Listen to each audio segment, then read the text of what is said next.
찬합시다. 나는 하나님을 예배하는 예배자입니다. 나는 하나님을 예배하는 예배자입니다. 내가 서 있는 곳 어디서나 하나님을 예배하는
하나님 앞에 호산나 호산나 다시요 예수님이여 고백합시다. 하나 둘 셋 넷.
이 시간은 나의 사랑하시는 주님께 또 신나게 시간을 드립시다.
당신을 향한 계획이 있어서 우리 서로 마주보면서 어색하지만 또 마주보면서 우리 같이 축복하면서 찬양하겠습니다. 하나, 둘, 셋, 넷.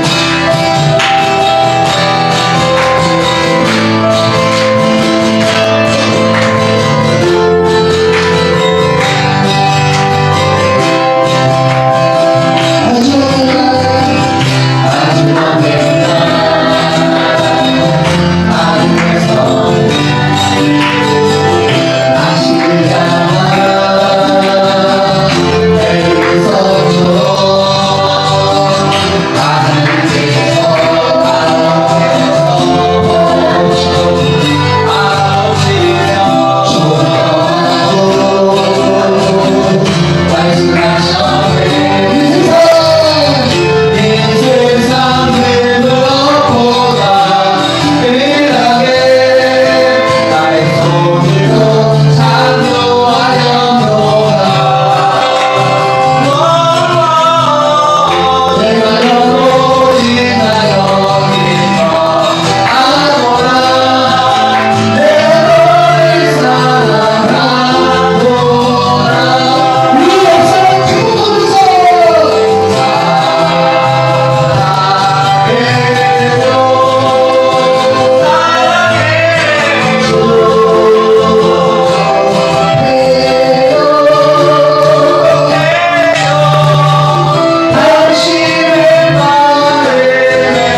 시간 반주에 함께 잠시 기도하겠습니다.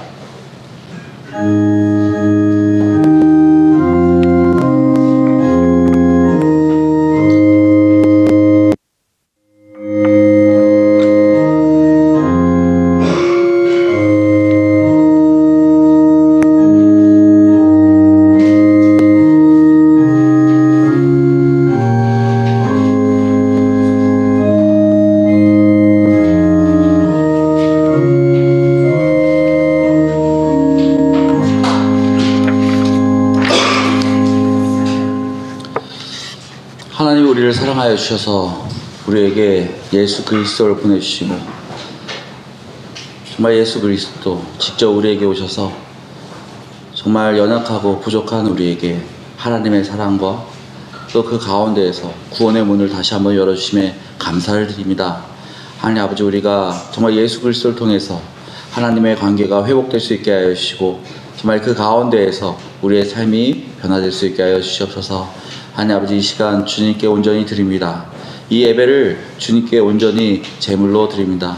하나님 아버지, 이 예배 주님께서 축복하여 주시고 받아주시고 정말 우리의 마음 가운데 우리의 삶 가운데 변화가 있을 수 있는 귀한 예배 될 수 있게 하여 주시옵소서. 예수님의 이름으로 기도드렸습니다. 아멘. 이 시간 310장 다 함께 찬양 드리겠습니다.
고마우신 아버지 하나님, 주님의 사랑과 은혜를 감사합니다. 아멘.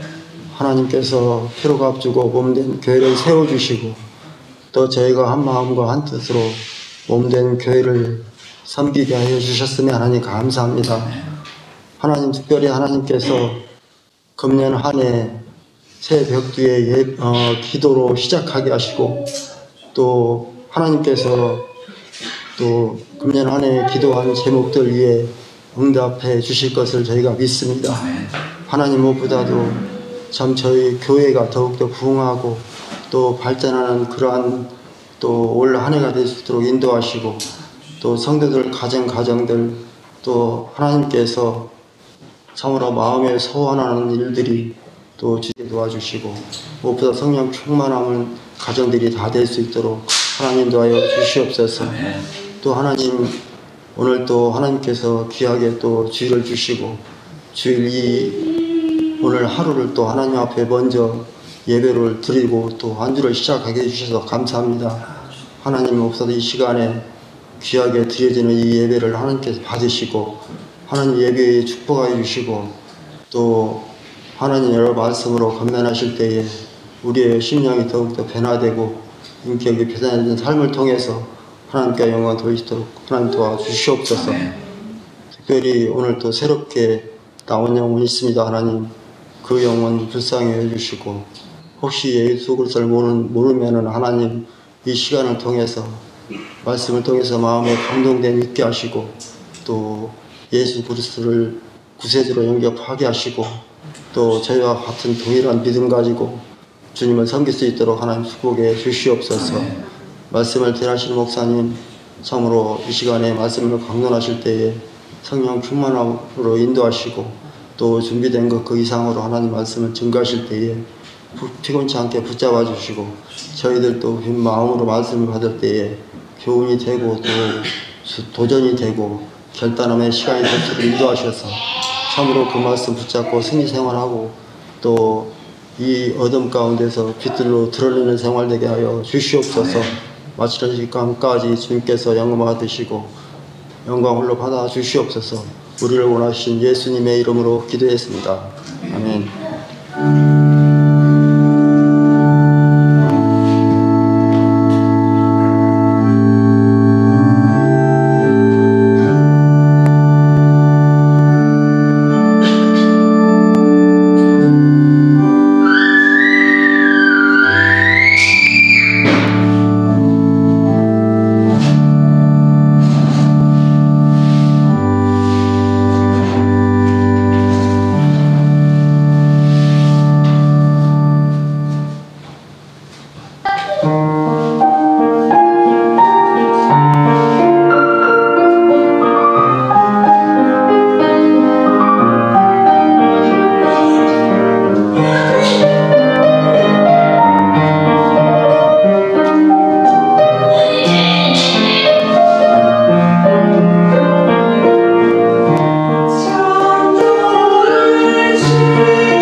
네, 광고 전하겠습니다. 2025년 우리 특별 새벽 기도로 우리가 함께 기도로서 먼저 나아갔습니다. 2025년 강해 설교는 주일날은 히브리서, 그 다음에 수요일은 창세기를 함께 나누도록 하겠습니다. 이번 주 16일부터 18일까지 청소년 연합 수련회가 있습니다. 그리고 다음 주 월요일은, 다음 주죠. 1월 20일 월요일은 경인친교회가 교회에서 있습니다. 금요 기도회는 1월 24일 금요일부터 함께 하도록 하겠습니다. 그리고 다음 달 2월 9일 날 목사 안수식이 있고요. 그 다음에 2월 15일부터 16일까지 겨울 성경학교가 있습니다. 그래서 착오 없으시기 바랍니다. 이 시간 다 일어나셔서 우리를 사용하셔서 함께 찬양 드리겠습니다.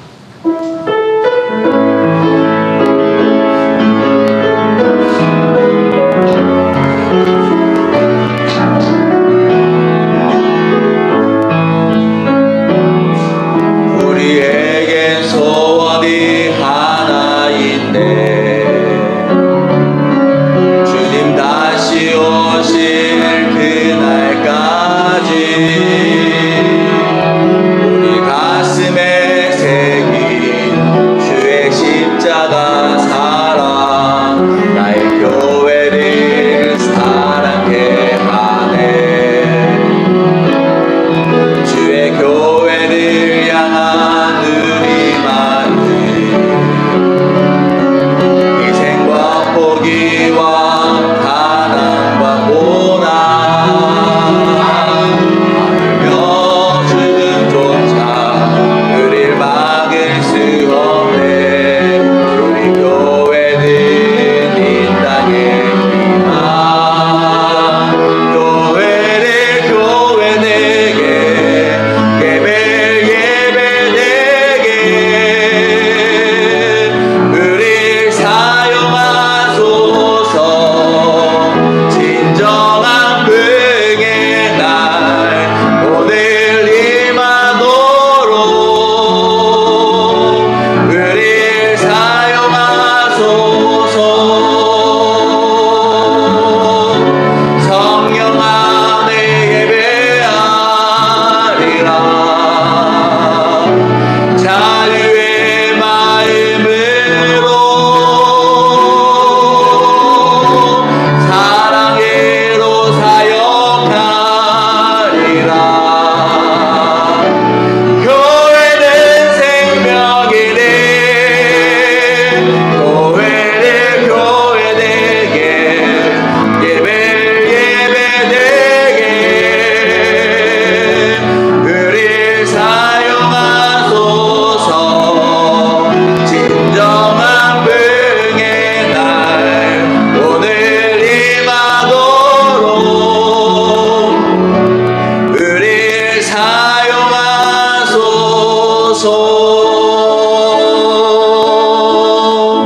아멘. 이 시간 말씀 히브리서 1장 1절에서 3절 함께 나누도록 하겠습니다. 말씀이 짧으므로 같이 읽도록 하겠습니다. 네, 같이 읽겠습니다. 시작. 옛적의 선지자들을 통하여 여러 부분과 여러 모양으로 우리 조상들에게 말씀하신 하나님이 이 모든 날 마지막에는 아들을 통하여 우리에게 말씀하셨으니 이 아들을 만유의 상속자로 세우시고 또 그로 말미암아 모든 세계를 지으셨느니라. 이는 하나님의 영광의 광채시요 그 본체의 형상이시라. 그의 능력의 말씀으로 만물을 붙드시며 죄를 정결하게 하는 일을 하시고 높은 곳에 계신 지극히 크신 이의 우편에 앉으셨느니라. 아멘. 잠시 기도하겠습니다. 오늘 히브리서 말씀을 통해서 예수님의 탁월성에 대해서 함께 나누도록 주님께서 준비시켜 주시고 또 그 가운데 우리의 마음에 문을 열어주심에 감사를 드립니다.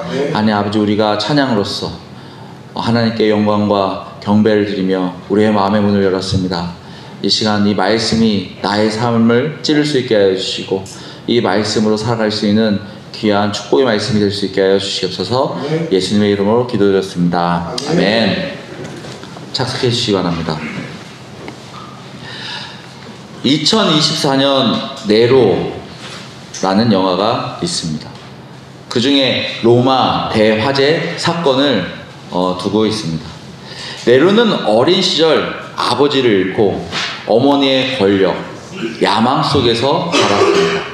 어머니는 네로를 황제로 세우기 위해 비열하고 치열한 방법으로 결국 네로를 황제 자리에 앉히게 됩니다. 그런데 어머니의 권력, 야망 때문에 네로와 자주 갈등을 겪게 되자 어떻게 합니까? 네로는 어머니를 죽입니다. 네로의 내면적 갈등과 권력에 의해 변질되는 모습, 그리고 폭군적 행위를 보여줍니다. 주요 배경은 로마 제국의 정치적 혼란과 기독교 박해를 중심으로 하고 있는데, 그 중에서 가장 중요한 사건이 바로 로마 대화재 사건이었습니다. 서기 64년 7월 18일 밤에 로마의 대화재가 발생합니다. 이 사건은 단순한 자연재해로 끝나는 것이 아니라 네로 황제의 정치적 행보와 초기 기독교 박해로 이어지는 중요한 전환점이 되었습니다. 화재는 로마의 중심지 안에서 상점에서 시작됩니다. 목재 건축물과 밀집된 도시구조로 인해 불은 빠른 속도로 확산됩니다. 화재는 약 6일에서 9일 동안 계속됩니다. 초기 화재 진압에 성공한 것처럼 보였지만 다시 불길이 되살아나면서 로마 전역을 휩쓸게 됩니다. 대화재 피해는 로마의 14개 구 중에 10개 구가 피해를 입었으며 그중 3개 구는 완전히 소멸되었습니다. 도시의 약 70%가 파괴되었고 많은 사람들이 집을 잃거나 목숨을 잃게 되었습니다. 화재로 인해 수천 명이 노숙자와 난민으로 전락하게 된 것입니다. 식량이 부족하게 됐고 그 다음에 물가가 상승하게 되고 로마 시민들의 그 불만이 극도로 높아지게 되었습니다. 로마는 대화재 이후 재건축이 필요했으며 그 과정에서 네로 황제는 대규모의 건축 프로젝트를 계획하게 됩니다. 대규모 건축 계획이 기다렸던 듯이 빠른 시일 내에 발표가 되자 많은 사람들은 네로가 화재를 의도적으로 일으켰다고 소문이 나게 됩니다. 네로가 화재를 일으켰다고 가장 크게 의심되는 이유는 네로가 화재로 그 파괴된 지역에 자기의 가장 사치스러운 궁전을 건축했다는 것입니다. 또 네로가 화재 당시 안툼이라는 지역에 있으면서 불타는 로마를 바라보면서 시를 낭송했다는 그 소문이 퍼지자마자 민중의 분노는 더욱 심해졌습니다. 네로는 자신에 대한 의혹을 돌리기 위해 누구를 범인으로 지목합니까? 기독교인들을 화재의 방화범으로 지목합니다. 기독교는 당시 소수 종교로 로마 사회에서 부정적인 인식을 받고 있었습니다. 로마 사회에서 기독교는 이미 의심받은 집단이었고 그렇기 때문에 네로가 이를 이용하기 쉬웠던 것입니다. 기독교인들은 전통 로마 신들을 숭배하지 않았습니다. 그리고 비밀리에 모임을 갖고 또 방화범으로 의혹하기에 충분했다는 것입니다. 이로 인해 기독교인들은 로마 사회에서 본격적인 박해를 받기 시작합니다. 대규모 체포와 처형을 당하게 되죠. 그때 대표적인 처형이 무엇입니까? 십자가요. 예수 그리스도의 죽음을 비웃는 듯 많은 기독교인들을 십자가에 못 박아 처형했습니다. 그리고 화형. 기독교인들을 기둥에 묶은 채 산채로 불태워 로마의 밤을 밝히는 횃불로 사용했습니다.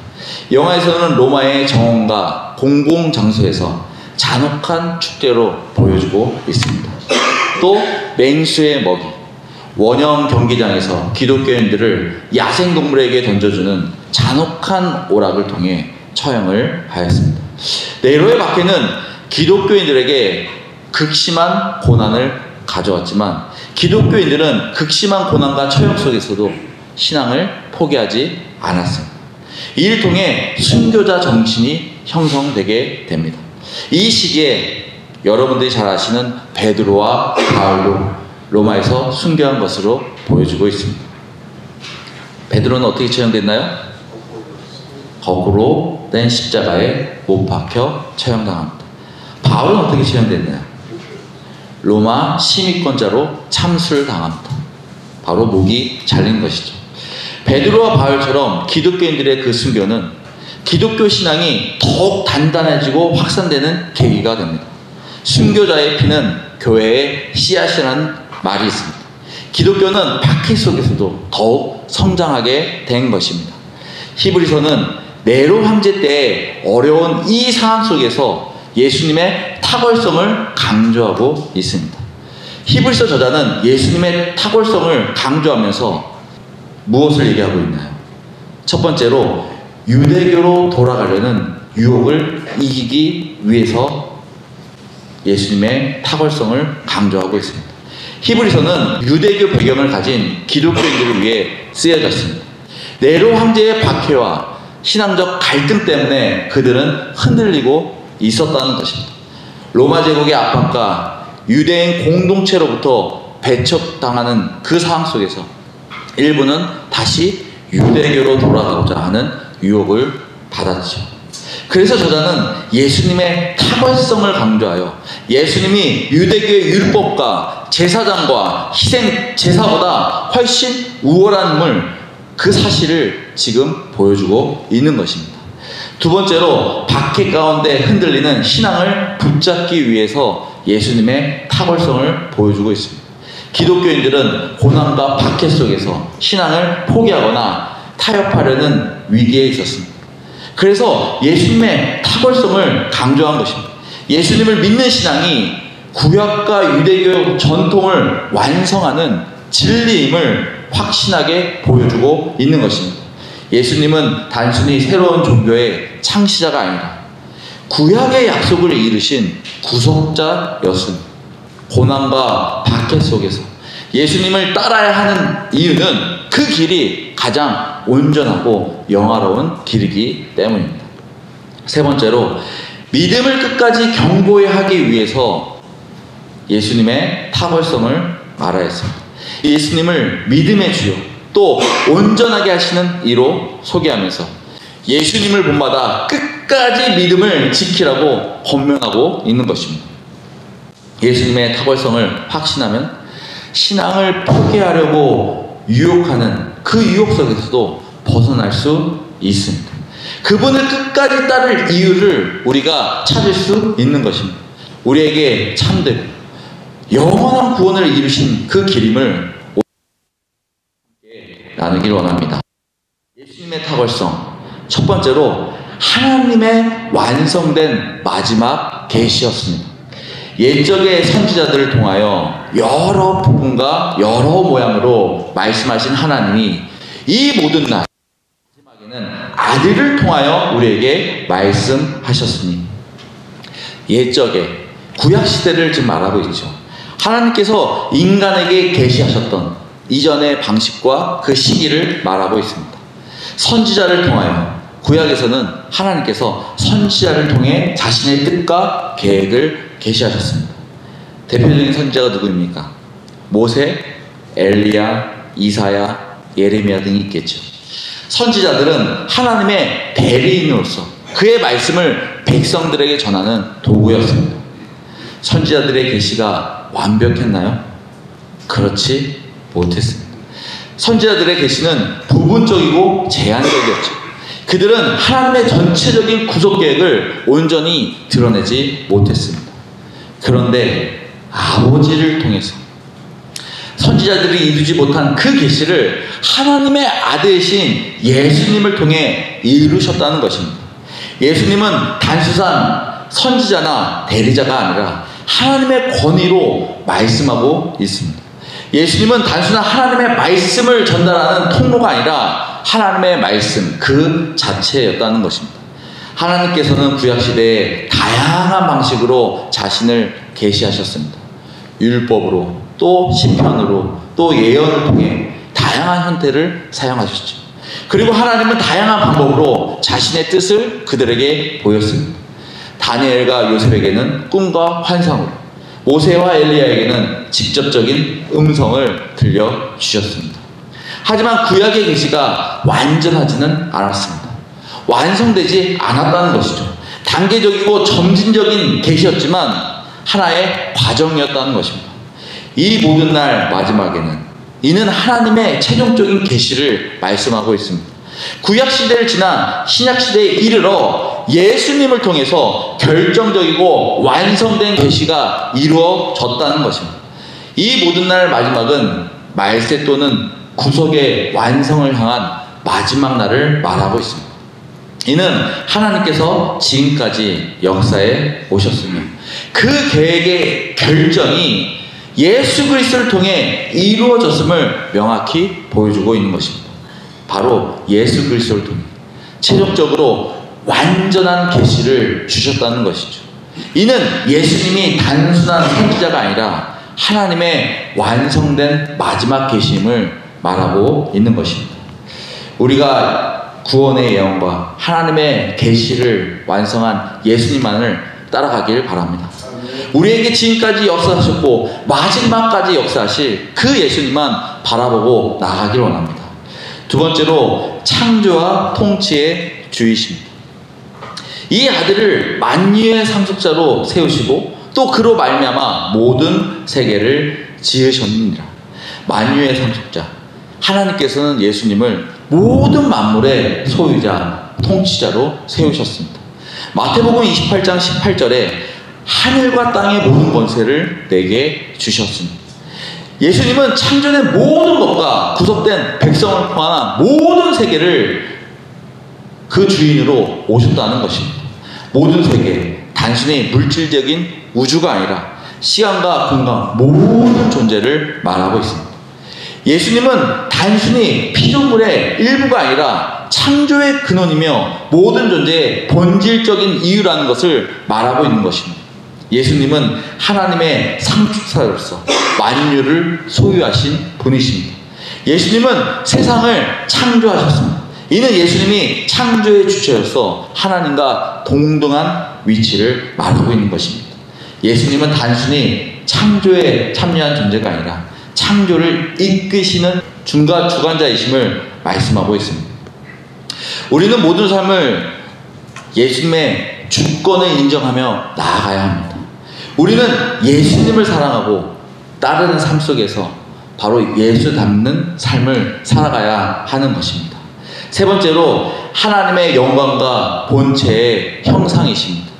이는 하나님의 영광의 광채시요 그 본체의 형상이시라. 하나님의 영광과 광채, 예수님은 하나님의 본질적 영광을 반영하는 광채이셨습니다. 영광이 무엇입니까? 하나님의 영광은 하나님의 거룩함과 임재와 위엄을 말하고 있습니다. 구약에서는 하나님의 영광을 종종 구름과 불, 빛으로 표현하고 있죠. 이는 하나님의 임재와 거룩함이 예수님의 나타나셨음을 명확하게 말씀하고 있는 것입니다. 광채는 예수님은 하나님의 영광을 반사하는 것이 아니라 하나님의 영광을 직접적으로 발산하시는 분임을 명확하게 말하고 있습니다. 이는 예수님이 하나님의 본질적 특성과 속성을 완전히 가지고 계시다는 것입니다. 요한복음 1장 14절에 말씀이 육신이 되어 우리 가운데 거하심에 우리가 그의 영광을 보니 아버지의 독생자의 영광이요 은혜와 진리가 충만하더라. 예수님은 단순히 반사된 빛이 아니라 하나님의 영광의 본질을 완전히 드러내셨다는 것입니다. 그 본체의 형상, 하나님의 본질적 특성과 성품을 정확히 반영하는 존재라는 것입니다. 골로새서 1장 15절에는 예수님은 보이지 아니하시는 하나님의 형상이라 라고 말씀하고 있습니다. 이는 예수님이 단순히 하나님의 대리자가 아니라 하나님 자신임을 말하고 있는 것입니다. 예수님은 하나님의 영광과 본질을 드러내시는 완전한 계시자였습니다. 우리는 예수님이 완전한 계시자임을 믿어야 합니다. 우리는 예수님이 하나님의 본질, 형상이심을 삼위일체 하나님임을 믿어야 합니다. 네 번째, 모든 것을 유지하시는 능력의 말씀이십니다. 그의 능력의 말씀으로 만물을 붙드시는 능력의 말씀.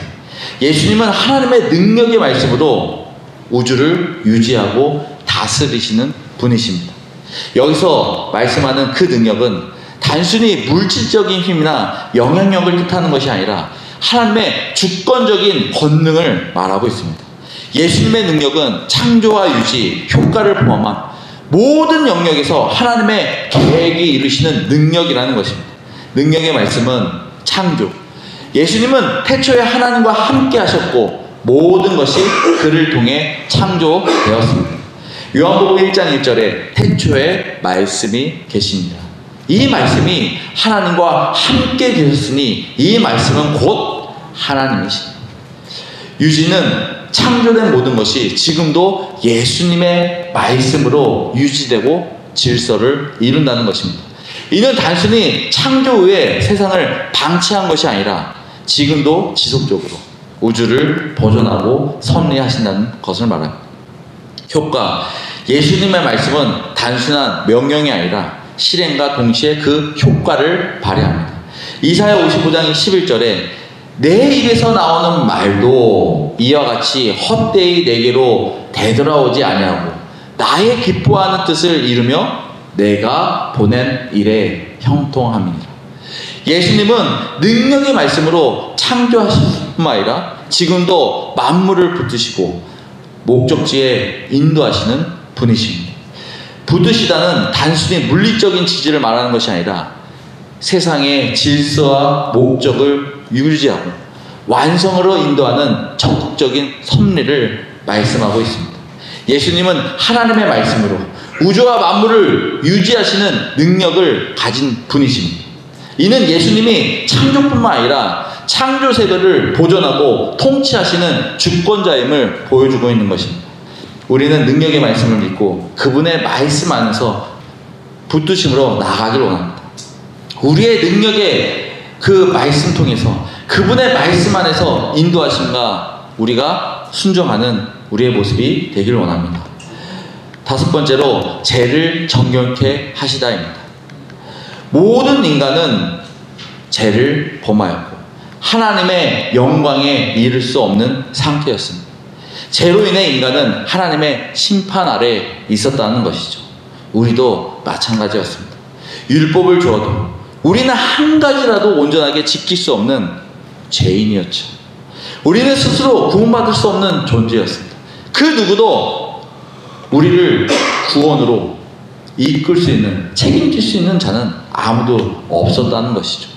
그 어떤 방법도, 그 누구도 그 해결책은 없었을 때 누가 나타났습니까? 바로 예수 그리스도가 작고 연약한 우리에게 와 주셨다는 것입니다. 죄를 정결하게 하는 일을 하시고 예수님은 자신을 희생으로 인류의 죄를 깨끗게 하셨습니다. 이는 구약의 제사제도에서 수많은 제물이 드려지지만 일부의 죄를 덮은 거와 다르게 예수님은 단번에 한 번에 영원한 죄를 완전히 제거하셨다는 것입니다. 구약의 정죄는 하나님 앞에 나아가기 위해 반드시 필요한 조건이었습니다. 죄와 부정은 하나님의 거룩하심과 영광을 가릴 수 있기 때문에 속죄 제사와 물로 씻는 의식이 필요했습니다. 그러나 이러한 의식은 일시적이고 외적인 정결에 불과하다는 것입니다. 예수님의 정결은 단순히 외적인 정결을 넘어 죄의 근본 문제를 완전히 해결하시고 내적으로 깨끗함을 주셨다는 것입니다. 요한일서 1장 7절에 그 아들 예수의 피가 우리를 모든 죄에서 깨끗하게 하실 것이요. 예수님의 정결은 단번에 이루어진 영원한 속죄라는 것입니다. 예수님은 죄 없는 하나님의 아들로서 우리의 죄를 대신 짊어지셨습니다. 예수님은 자신의 희생을 통해서 인류의 죄를 씻으셨다는 것입니다. 예수님은 대속적 죽음은 인간의 죄 문제를 해결하는 완전하고도 유일한 희생이었다는 것입니다. 예수님의 속죄는 단순히 죄를 없애는 것이 아니라 하나님과의 관계를 다시 한번 회복시키는 구원의 완성이셨습니다. 우리는 예수님의 영원한 속죄로 구원을 얻었음을 믿으시기 바랍니다. 우리는 예수님의 영원한 숙제로 하나님과의 관계가 회복됐음을 믿으시기 바랍니다. 예수님의 영원한 숙제만으로도 하나님께 충분히 감사와 찬양을 드리기에 넘침을 우리가 믿기 바랍니다. 이것이 바로 하나님의 은혜인 것입니다. 예수님의 희생을 기억하며 나가기 원합니다. 예수님의 사랑을 누리며 사랑하시기 바랍니다. 예수님의 복음을 붙잡고 우리에게 주어진 사명을 위해 일어나시기 바랍니다. 여섯 번째로, 하나님 우편에 앉으신 주로다. 높은 곳에 계신 위엄의 오른편에 앉으셨느냐. 지극히 크신 이의 오른편. 오른편은 권능과 능력을 상징합니다. 예수님은 승천 이후 하나님 아버지의 오른편에 앉으셔서 영광과 주권을 가지신 통치자로 지금 계십니다. 고대에는 왕의 우편은 최고의 권위를 상징했습니다. 예수님이 하나님 우편에 앉으셨다는 것은 그분이 모든 권세와 영광을 가지신 분이라는 것입니다. 우편에 앉으셨다는 것은 우주와 역사를 다루시는 주권자라는 것을 말하고 있는 것입니다. 시편 110편 1절에 여호와께서 내 주에게 말씀하시기를 내가 내 원수들로 내 발판이 되게 하기까지 너는 내 오른쪽에 앉아있으라. 바로 구약에 예언된 그 일을 예수님께서 이루신 것입니다. 예수님은 십자가에 죽기까지 순종하신 분입니다. 하나님께서 그를 지극히 높여 모든 이름 위에 뛰어난 이름을 주셨습니다. 예수님은 모든 피조물 위에 가장 뛰어난 통치자이며 구원자이셨다는 것입니다. 제사장은 구약의 성막에서 끊임없이 제사를 드렸습니다. 제사장들은 어떻게 보면 앉을 수 있는 시간이 없었죠. 하지만 단번에 완전한 숙제를 이루셨기 때문에, 사명을 완성하셨기 때문에 앉으실 수 있는 것입니다. 이는 예수님이 그 구속의 사역을 완성하셨다는 것입니다. 그의 영원한 통치를 이루셨다는 것입니다. 예수님이 하나님 오른편에 앉은 것은 하나님과 동등한 권위를 가졌다는 것이죠. 예수님은 죽음과 부활을 통해 승천하셨고 하나님 우편에서 통치자로서 우리를 지금도 지켜보시고 계십니다.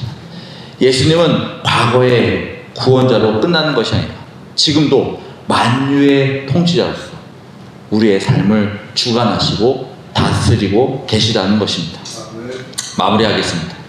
예수님은 구약의 선지자들을 넘어서 하나님의 완전한 말씀, 최종 계시이셨습니다.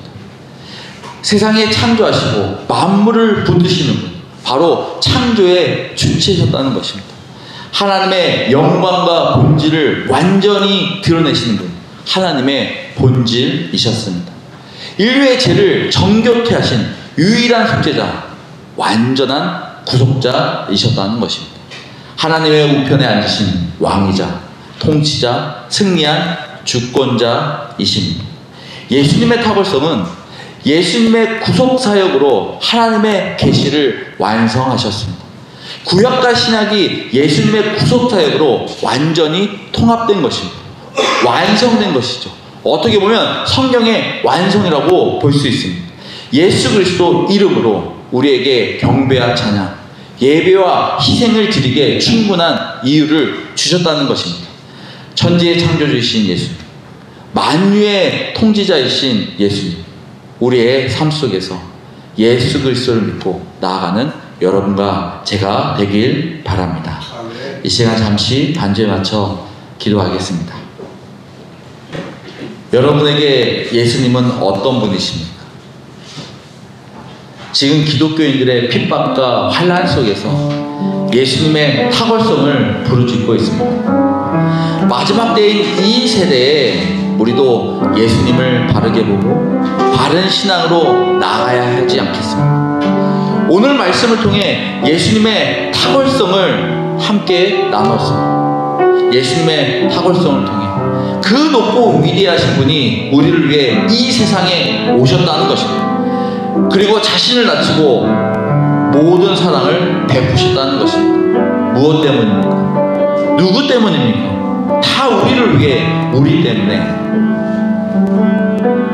예수님의 희생이 있지 않았습니다. 예수님의 사랑이 있지 않았습니다. 이 시간 잠시 기도할 때 온전한 주님을 바라보게 해달라고, 그분이 내 안에 역사하셔서 그분이 뜻하신 대로, 그분이 역사하신 대로 살아갈 수 있도록 이 시간 잠시 기도하기 원합니다. 정말 주님께서 이 시간 축복하시는 데 감사드립니다. 하나님 아버지, 오늘 예수님의 태워서 함께 나눴습니다. 하나님 아버지, 정말 예수님의 그 존재와 예수님의 그 뜻을 우리가 함께 보고, 정말 예수님께서 하나님의 그 존재를 정말 우리를 위해 이 땅에 오셨는데, 하나님 아버지, 정말 그의 그 사랑과 그의 희생이 나의 삶 가운데 정말 귀함과 정말 한 번밖에 없는 역사입니다. 믿고 나아갈 수 있게 해주시고, 하나님 아버지, 정말 예수 그리스도를 믿고 나아가고 예수 그리스도의 그 축복을 우리의 삶 가운데 드리기 원합니다. 하나님 아버지, 오늘 말씀처럼 그 예수님의 그 하신 그 업적이 나의 삶을 누리게 하여 주시옵소서. 하나님 아버지, 나를 주관하게 하여 주시옵소서. 하나님 아버지, 정말 이 교회를 세우신 그 이유가 되게 하여 주시옵소서. 하나님 아버지, 나의 삶을 주관하시는 그분의 사역이 되게 하여 주시옵소서. 하나님 아버지, 정말 예수 그리스도의 나의 삶이 더욱더 전진하게 나갑니다. 더욱더 앞만 보고 나가기 원합니다. 하나님 아버지, 나의 삶을 인도하여 주시고 더욱더 하나님 앞에서 하나님의 축복 가운데 나아갈 수 있게 하여 주시옵소서. 하나님 아버지, 그 하나님의 은혜를 누릴 수 있게 하여 주시고 하나님의 지식과 축복이 나의 삶을 붙잡아 주시옵소서. 하나님 아버지, 하나님의 그 탁월, 하나님의 탁월성, 정말 이 마지막 때에 정말 필요한 것이지 않습니까? 하나님 아버지, 이 마지막 때에 우리가 믿고 나가야 하는 일이지 않습니까? 하나님 아버지, 정말 예수 그리스도만 믿고 나갈 수 있게 하여 주옵소서. 예수 그리스도만 바라보고 나갈 수 있게 하여 주옵소서. 예수 그리스도가 우리의 전부이시며 우리에게 주신 그 축복과 우리에게 주신 그 사랑이 얼마나 위대한지 알게 하여 주옵소서.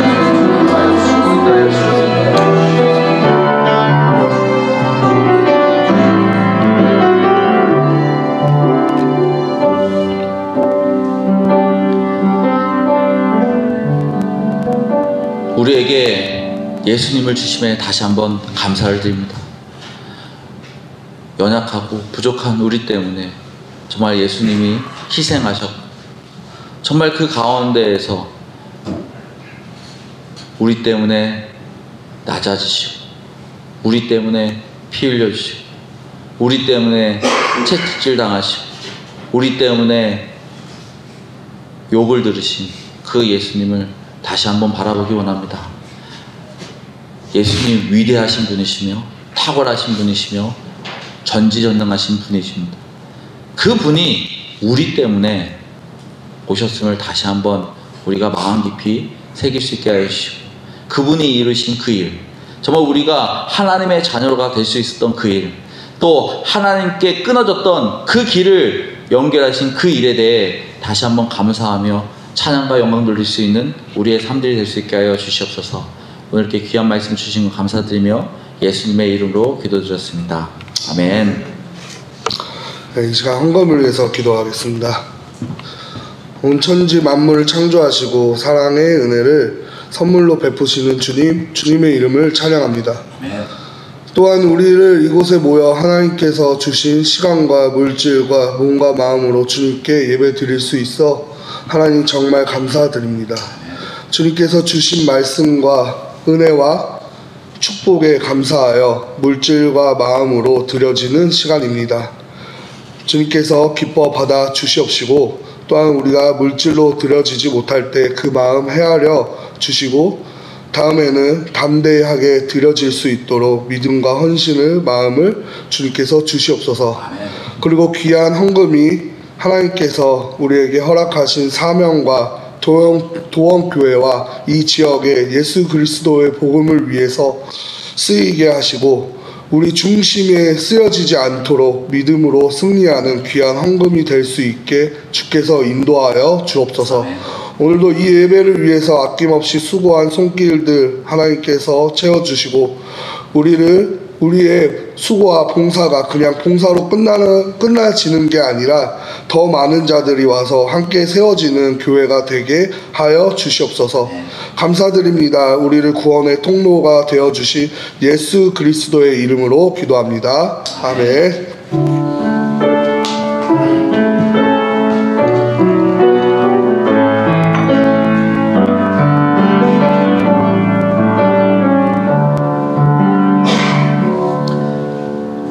주에 우리 나지사님과 일부 형제들이 옆에 테두리를 이렇게 이쁘게 만들어 주셨습니다. 이쁘죠? 네. 그리고 우리 김종주 형제님 가정에서 좋은 키보드를 헌신해 주셔가지고 오늘부터 아주 좋은 찬양을 드릴 수 있도록 이렇게 해주신 거에 감사드립니다. 그러면 좋은 찬양이 안 나오면 이제 누가 책임이죠? 반주자의 문제인가요? 네, 알겠습니다. 이 시간 다 일어나셔서 334장 찬양 드리겠습니다.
우리를 하나님의 자녀로 삼아주시고 그 끊어졌던 하나님과 나의 관계를 예수 그리스도로 다시 한번 이어주심에 감사를 드립니다. 하나님 아버지, 우리가 그 끊어졌던 그 다리를 정말 예수 그리스도가 이어신 그 사랑에 항상 감사하며 살아갈 수 있게 하여 주시고 삶 가운데 드러날 수 있게 하여 주시고 그 사랑이 다른 사람들에게 전해질 수 있는 우리의 삶의 모습이 될 수 있게 하여 주시옵소서. 하나님 아버지, 정말 예수 그리스도가 우리에게 마지막으로 하신 그 말씀, 복음을 전하라고 하셨습니다. 하나님 아버지, 이 다리, 끊어진 다리를 통해 예수님과 멀어진 그 영혼들을 구원할 수 있게 하여 주시고 그들을 이끌 수 있게 하여 주시고 다시 한번 하나님과의 그 관계가 회복될 수 있는 우리의 삶의 사명이 될 수 있게 하여 주시옵소서. 오늘 말씀처럼 우리가 예수님만 바라보고 나아가길 원합니다. 정말 예수님이 주신 그 권위와 그 축복이 얼마나 크고 위대한지 다시 한번 보며 나아가길 원합니다. 하나님 아버지, 우리의 삶을 축복하여 주시고 우리가 흐트러지지 않게 하여 주시고 바른 신앙으로 정말 하나님께 다가갈 수 있는 귀한 삶의 모습이 될 수 있게 하여 주시옵소서. 예수님의 이름으로 기도드렸습니다. 아멘.